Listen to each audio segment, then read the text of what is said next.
10 দিন অতিবাহিত হবার পর আওসাতুহা মাগফিরা,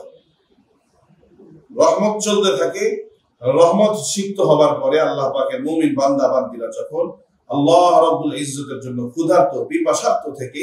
আল্লাহকে রাজি খুশি করবার, আল্লাহ সন্তুষ্টির পথ ধরে দিনের বেলা রোজা রাখে, রাত্রেবেলা তারাবির নামাজ পড়ে, শেষ রাত্রে তাহাজ্জুদ পড়ে, 5 ওয়াক্তের নামাজ পড়ে, মিথ্যা থেকে বাঁচবার চেষ্টা করে, গুনাহে কবিরা থেকে হেফাজতে থাকবার চেষ্টা করে, বেপরদেগি বেহায়াই নির্লজ্জতা থেকে বাঁচবার চেষ্টা করে, মানুষকে ধোঁকা দেওয়া থেকে বাঁচার চেষ্টা করে, এই চেষ্টাটাই